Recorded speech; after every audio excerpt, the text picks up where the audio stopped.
Bonjour et bienvenue dans cette nouvelle édition de la configuration de la liste agriculteur WebPart. Comme vous vous rappelez, dans la vidéo précédente, nous avons vu comment ajouter, modifier et utiliser la liste agriculteur WebPart. Comme dans l'exemple précédent montré, on avait plusieurs sous-sites, subsite 1, 2 et 3. Et chaque sous-site avait des listes spécifiques avec des données très spécifiques. Et avec notre nouvelle WebPart, on pouvait rajouter des items provenant de différents endroits dans une et seule vue. L'avantage de la liste agriculteur WebPart qu'on va devoir continuer à configurer aujourd'hui, c'est que c'est du Lego style. On peut rajouter des items, des contrôles de n'importe quelle liste, n'importe quel site, et les modifier et les afficher comme on le souhaite. Un des plus grands avantages, c'est que ceci est ouvert par défaut. Comme vous le voyez, vous avez au début le menu bar contrôle. Deuxièmement, vous avez le table control, qui est en fait une grid view et vous montre les données provenant de différents sites et sous-sites. Et dernièrement, vous avez donc ce qu'on appelle la paging view que vous allez voir s'afficher tout de suite, où vous pouvez en fait naviguer de la première à la deuxième, de la deuxième à la troisième page, etc. etc. L'avantage, c'est que toutes ces données qui proviennent de plusieurs sites et sous-sites sont structurées. Mais maintenant, voyons voir comment on peut ajouter des données. Modifier votre site. Et là, vous allez voir le Open Designer qui va s'afficher. Et quand on clique dessus, vous allez voir le Template Designer. Dans le Template Designer, vous avez donc votre WebPart Header qui est composé du titre, du subtitle, de small title et de la description. Ce que vous voyez à votre gauche, c'est le nom de la liste qui s'appelle Task, qui provient de la small title, qui est en fait un filtre générique, un token générique qui s'appelle text.sourceTitle, qui va automatiquement rechercher le nom de la liste, mais cela ne veut pas dire que vous ne pouvez hardcoder le nom du site ou de la liste. Deuxièmement, vous allez voir aussi la description qui est No Selected Items. Ça veut dire quoi? Qu'à chaque item sélectionné, en real time, cela va être updaté. Comment on fait ça? C'est comme j'ai dit, dans les descriptions, vous allez voir le petit bout de code snippet qu'on va voir dans d'autres vidéos qu'on va configurer ensemble, comment rajouter des snippets pour avoir cela automatisé. Mais ce n'est pas le but d'aujourd'hui. Aujourd'hui, c'est juste pour vous montrer quelle colonne correspond à quel contrôle dans votre liste agrégateur WebPart. Continuons, vous avez votre main content. Comme je vous ai dit, vous avez donc plusieurs contrôles et chaque contrôle correspond à un contenu. Dans le main content, vous avez ce que vous voyez, votre menu bar. Et c'est là-dedans que vous allez donc pouvoir sélectionner ce que vous voulez voir. Vous voyez, le menu bar, je le sélectionne et c'est effectivement ce que je vois tout à fait en haut. Et là, je pourrais donc sélectionner et supprimer des items. Deuxième élément, c'est le menu bar, ce qui est lié tout à fait en haut. Quand j'ouvre ou quand j'écarte ce qu'il y a dedans, vous voyez que je peux Select No Label et Delete Selected. Je peux donc rajouter ou supprimer des actions dans mon bar à moi. Dans une prochaine vidéo, on va voir comment est-ce qu'on peut rajouter ces items là-dedans. Par défaut, c'est ce que vous allez voir par là. Quand on continue, on regarde le menu bar Content. Vous allez voir que cela a été tagué automatiquement par le paging. Vous allez peut-être vous poser la question et vous dire, voilà, donc j'ai mon menu bar tout à fait en haut. Et au milieu, donc, je devrais ou je suis censé voir ma paging. Quand je viens sur ma page et que je fais un zoom out pour voir, vous voyez que le paging n'est pas au milieu, mais il s'affiche vraiment tout à fait en bas de ma liste. Effectivement, c'est un choix que Quizcom a fait. Par défaut, cette option, malheureusement, n'est pas active. Quand je vais vers le configure paging, je scrolle un petit peu en bas, vous allez voir que le show paging above content est en off. Si je clique dessus et que je le mets en on, vous allez voir que ce contrôle va s'afficher tout de suite en haut, en real time. Si vous me posez la question, mon choix personnel serait de le laisser en bas. Comme dans SharePoint, comme dans tout autre produit le paging s'affiche en bas, mais encore une fois, le choix vous appartient, à vous de voir où vous voulez le rajouter. On continue et la dernière étape est de voir sur la paging content. Vous vous rappelez, c'est un contrôle, la table ou le table qui montre en fait en grid view les données qui proviennent de multiples sites sous sites. L'avantage, c'est que cela peut être changé. Donc, si vous n'êtes pas très excité ou très honoré de voir la task name, due name, etc., vous pouvez rajouter des colonnes. Donc, si vous n'ajoutez pas de colonnes par défaut, il n'y a pas de problème. Il va prendre ce que vous avez défini dans list aggregator report query. Mais si vous voulez rajouter d'autres colonnes, il suffit juste de les rajouter par là. Et après, vous voyez, vous avez donc vos items, les item actions, où chaque item peut avoir plusieurs actions. Aujourd'hui, le but, c'est de savoir juste quel contrôle correspond à quelle action. Nous allons voir dans une vidéo très prochainement pour comment configurer cela. Continuons. Si je reviens sur ma menu bar content, vous voyez que j'ai mon paging qui s'affiche, le menu bar pardon, qui s'affiche juste là-bas. J'ai mon paging qui s'affiche juste ici et j'ai mon table qui s'affiche juste là-bas.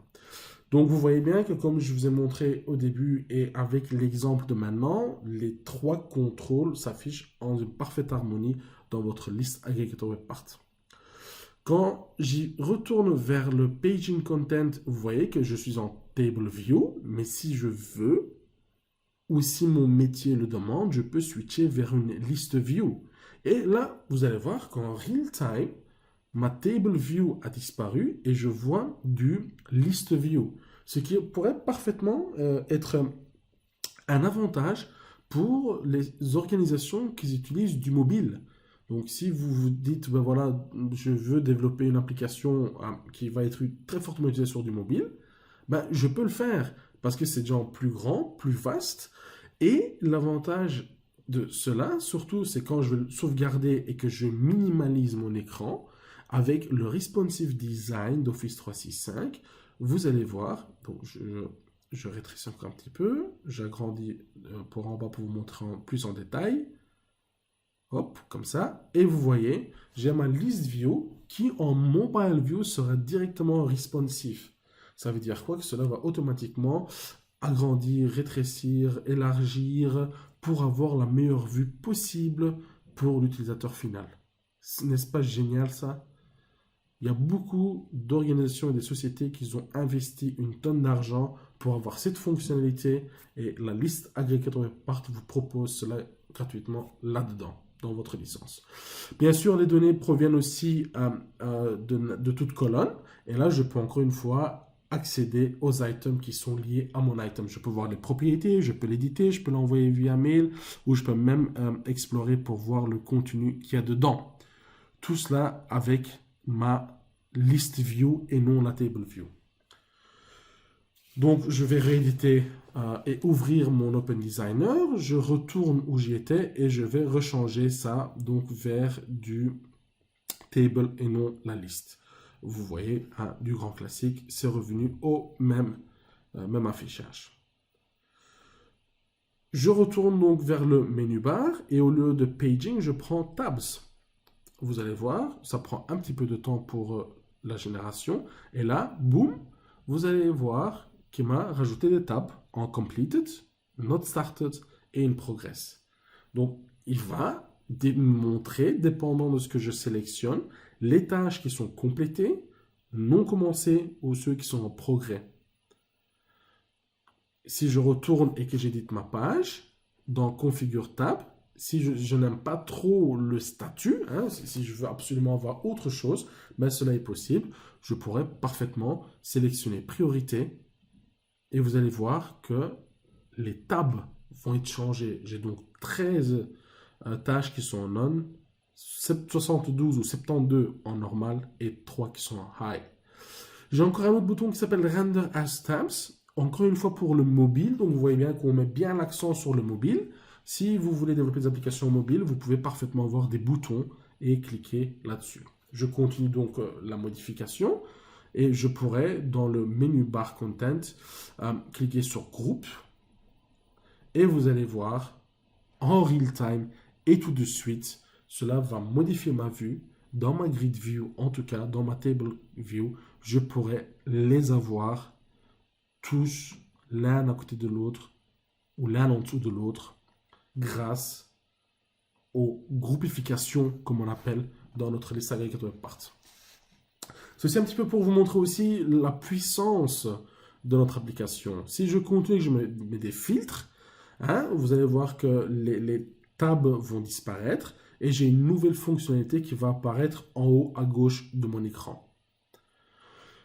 Si vous êtes en fait une personne ou votre métier ou votre organisation adore faire des recherches et chercher sur en fait des listes où il y a énormément de documents, c'est cela en fait qu'il faudrait utiliser parce que c'est ça qui va vous permettre de facilement retrouver les éléments qui proviennent de multiples sites, sous-sites et des listes. Bien sûr, vous n'êtes pas obligé d'utiliser l'option de recherche et taper à la main, vous pouvez parfaitement rajouter des colonnes de recherche. Comme exemple, je prends le task status où je souhaite en fait chercher sur le statut de ma tâche. Qu'est-ce que je pourrais prendre d'autre? Je regarde un tout petit peu, je cherche sur le nom. Je crois que c'était un petit peu plus en haut. Voilà, plus en haut.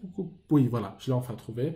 Je trie sur le nom, le task name, et je souhaite l'avoir en première position et non en deuxième position. Donc, je peux parfaitement juste cliquer sur la flèche en haut et ma colonne va être en première position.